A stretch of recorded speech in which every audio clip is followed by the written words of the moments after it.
తమ్ముడు ఎన్నికల్లో నువ్వు తగ్గమాక రెచ్చిపో ఏదైనా సరే మనం చూసుకుందాం అంటూ చిరంజీవి గారు జనసేనాని పవన్ కళ్యాణ్కి హామీ ఇచ్చారు అంటూ ఒక వార్త ఇప్పుడు సోషల్ మీడియా వేదికగా చక్కర్లు కొడుతున్నటువంటి నేపథ్యంలో ఈ అంశానికి సంబంధించి మనతో మాట్లాడేందుకు ప్రముఖ సీనియర్ జర్నలిస్ట్ దుర్గా కుమార్ గారు మనతో ఉన్నారు. సార్తో మాట్లాడదాం. దుర్గా కుమార్ గారు నమస్తే అండి. నమస్కారం కృష్ణ గారు, మన వీక్షకులకు కూడా నమస్కారం.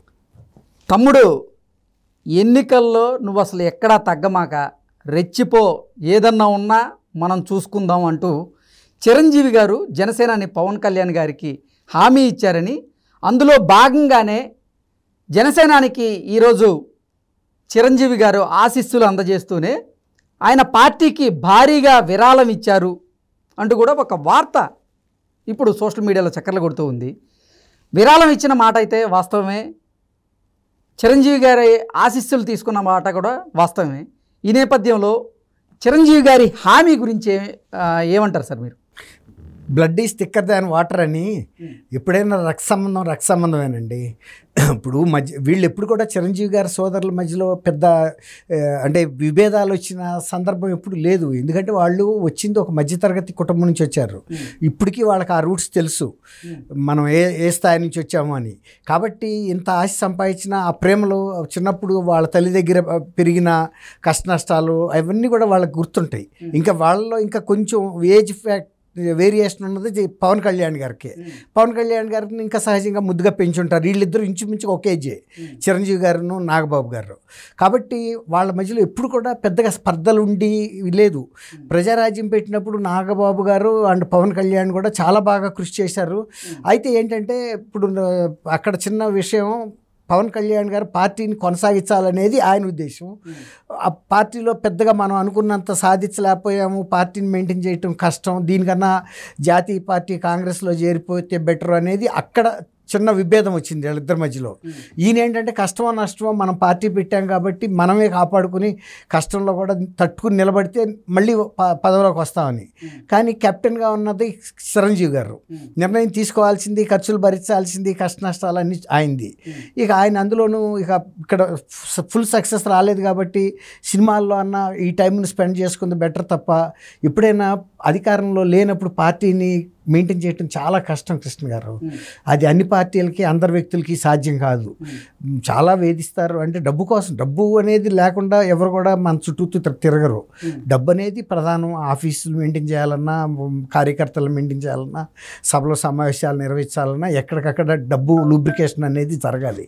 అది చిరంజీవి గారు ఏమనుకున్నాడంటే ఆయనకున్న అనుభవాన్ని బట్టి ఇక ఎందుకు మనం అనుకున్నదైతే రాలేదు కదా అని మన విషయంలో కొంచెం ఆయన వెనక్కి తగ్గాడు. ఈయనేమో కొంచెం యంగ్స్టర్ కదా, సరే అది తర్వాత సర్దుకుంది, అది పెద్ద విషయం కాదు. ఈయన పార్టీ మాత్రం కంటిన్యూగా ఉంటానుండాడు, ఎండినా తడిసినా కూడా.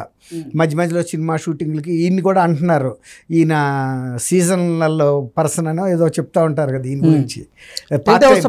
పార్ట్ టైం పొలిటీషియన్ అంటారు, పార్ట్ టైం పొలిటీషియన్ అంటున్నారు కొంతమంది, టెంట్ హౌస్ పార్టీ అన్నారు. అట్లా ఏదన్నా ఫంక్షన్ ఉంటే వచ్చి టెంట్ హౌస్ వేసుకుంటారు, పీకేసి వెళ్ళిపోతారంటూ కూడా కొంతమంది ప్యాకేజింగ్ స్టార్ అంటారు. అంటే ఇతర పార్టీలు ఇచ్చే ప్యాకేజీలను బట్టి వాళ్ళకి వీళ్ళకి, ముఖ్యంగా పేరు నాని గారు అంటారు అంటారు.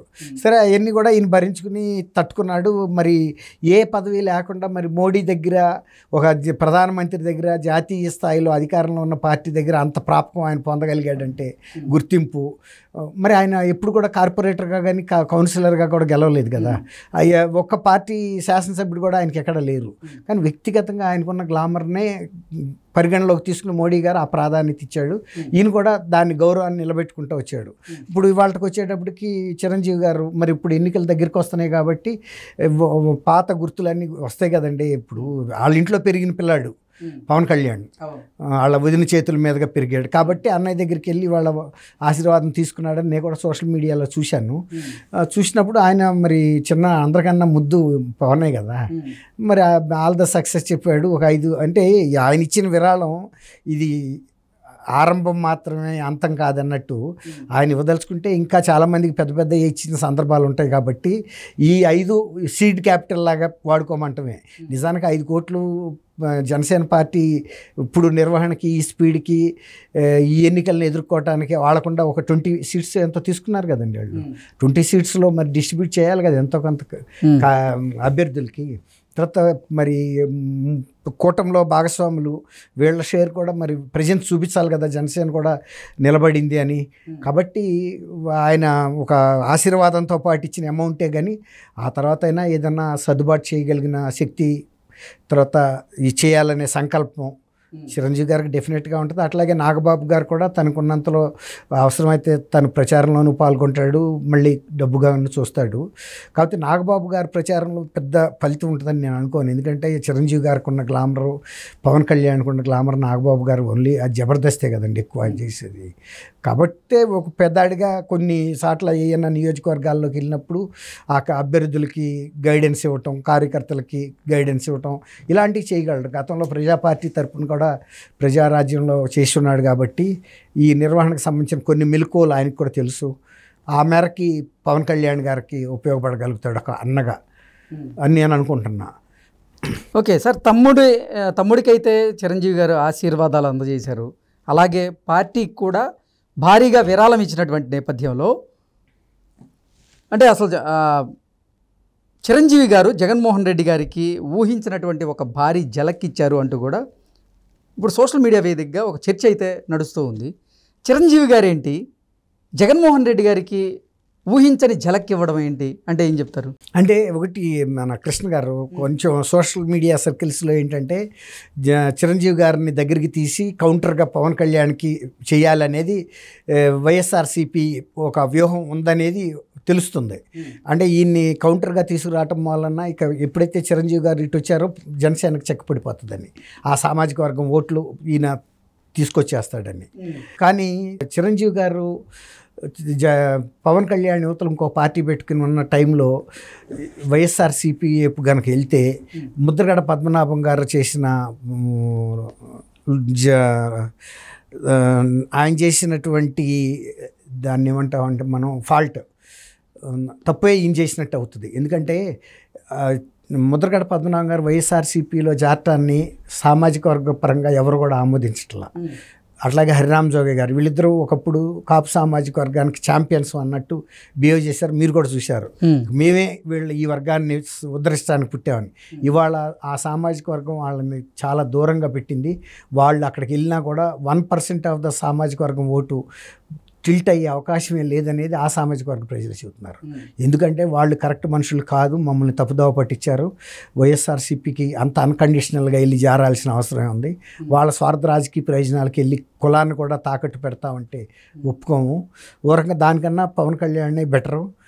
మంచో చెడో ఒక స్టాండ్ మీద ఉన్నాడు.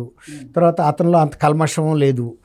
మరి ఈయన ముద్రగడ పద్మనాభం గారు ఒకప్పుడు ఇంత రాజకీయ ఉద్దండుగా ఉండి ఇవాళ వెళ్ళిపోయి ఆయన దగ్గర ఎక్కల కింద దూరిపోయాడు. ఆయన ఏమి సామాజిక వర్గానికి ఏ హెల్ప్ చేయనని కూడా చెబుతానే ఉన్నాడు. జరగలేదు కూడాను. ఏదన్నా జరిగిందంటే తెలుగుదేశం టైంలోనే మంచి మంచి క్యాబినెట్ బెర్తలు దొరికినాయి. నిమ్మల రాజప్ప గారికి హోమ్ మినిస్టర్ ఇవ్వటం కానీ, హరిరామ్ జోగయ్య గారు కూడా తెలుగుదేశంలో హోమ్ మినిస్టర్గా చేశాడు. ఆ సోషల్ స్టేటస్ మళ్ళీ ఏ ప్రభుత్వంలోనూ మాకు అంతగా దొరకలేదనేది ఇవాళ సామాజిక వర్గంలో పెద్దలు కానీ చిన్నలు కానీ రివ్యూ చేసుకుని ఇదే బెటర్ అనే దీనికి వచ్చేసారండి. కాబట్టి చిరంజీవి గారు అయితే వెళ్ళి వైఎస్ఆర్సీపీలో చేరి రాజ్యసభ మెంబర్ తీసుకుంటాడంటే నేను వ్యక్తిగతంగా అయితే అనుకోవటం లేదు.